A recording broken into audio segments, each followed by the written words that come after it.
Mike woke up with a start and to find the world had become unusually quiet. He rushes to work, but the journey was a strange one. There was no one around, the road signs were crooked in the fields, and the line drawing machine was still running. He was surprised when a tanker truck crossed the middle of the road. Fortunately, Mike was able to react in time to avoid being killed. As he passed a villa, there was a noise coming from inside. Mike stops the car and decided to go and find out what was going on. But after knocking on the door, no one answered. He breaks the glass. Once inside, he saw the untouched breakfast. Mike pulled back the blanket. There was still some warmth left. The owner seemed to have just disappeared. Mike wondered, where the hell were all the people? He drove back to the city's usual busy streets. Today there was not a soul in sight. There was no one at the scene of the smoke. As he got closer, he saw that. It turns out that a plane crash has caused the disaster. The more Mike sees it, the more he thinks it's something. So Mike immediately drove to the office. He called the global phone, but there was still no answer. It was then that he realized that he might be the only one left in the world. To find out the truth, he started investigating every laboratory, opening a door. Mike was delighted to see a colleague. Turning his chair around, the colleague had been electrocuted and turned into a sultana. Next, Mike rushed to the radio station and recorded a missing person announcement, played it on a 24-hour loop. He left his phone number and address on a prominent billboard. It was hoped that other survivors could be found. For the rest of the day, he drove around the city in a police car shouting and making noise late at night. He tried to attract attention, but 10 days passed and not a single living soul appeared. Mike gave up the search for humans, so he took off. He moved straight into the mansion, decorating the bathroom with world-famous paintings. The whole world is his now anyway. Mike gets up in the morning and breaks an egg into an empty glass. Then he pours in $1 million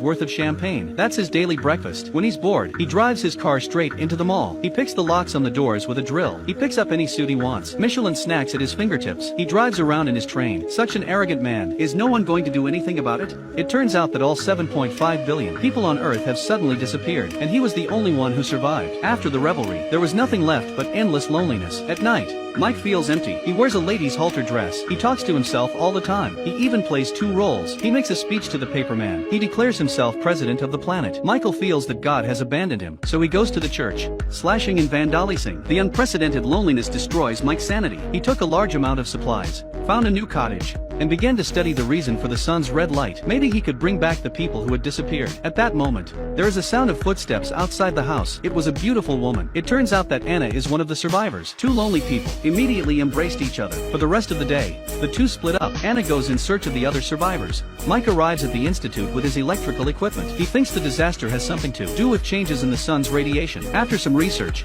he finds that the ions in the air have been altered. It is currently in an unstable state. Fearing that Anna is in danger, he decides to rejoin her, but a van is in his way. Mike took 1 step towards the van. He slammed the door open. The cab was empty. Suddenly a man gets out of the van. It turns out that Pete is also a survivor. The 3 men meet and embrace each other. In front of the campfire, they talked about what they had seen and heard before and after the disaster. Pete said that he was being held underwater by his enemies and he was almost dead. Suddenly there was a flash of red light and he woke up. Anna, on the other hand, was unintentionally electrocuted while blow-drying her hair. The red light then appeared. She woke up and found herself alive. Mike, on the other hand, had taken a lot of sleeping pills the night before. The 3 of them are very much alike. Mike realized instantly that they were all on the verge of death. It was a fluke that they hadn't disappeared. At that moment, the sun is moving again. A disaster is about to strike. The Earth suddenly loses its gravity. The 3 people who had just been together were instantly sucked into a different dimension. A few seconds later, gravity returned to normal. It turned out that the institute where Mike was had placed a large number of power grids in the sky, intended to replace gas stations to recharge the aircraft, but accidentally affected the fluctuations of the sun. The disaster was caused by the sun's fluctuations, and as the sun's jitters have become more intense recently, Mike speculates that the disaster would soon be repeated. Pete said, since the disaster was caused by a cascade of power grids, if we destroy the institute, wouldn't that stop the disaster from happening?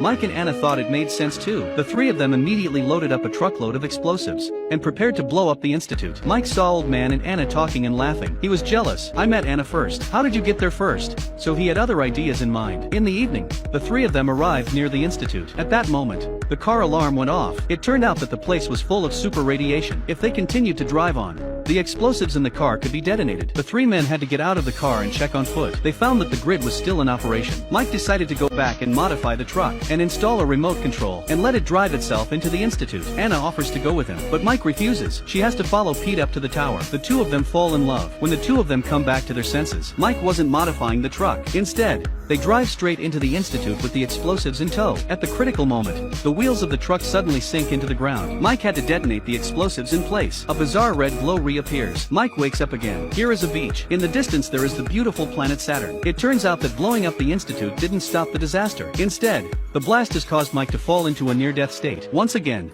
he escapes the disaster. He is transported to an unknown planet. Perhaps he had already guessed that blowing up the Institute would not have prevented the disaster. The only way to avoid disaster is to go into a near-death state. So he left Anna and Peter alone. Many people say that maybe Mike was killed when he detonated the explosives in situ. He was killed. The final appearance on the beach is just a figment of the imagination. What do you think?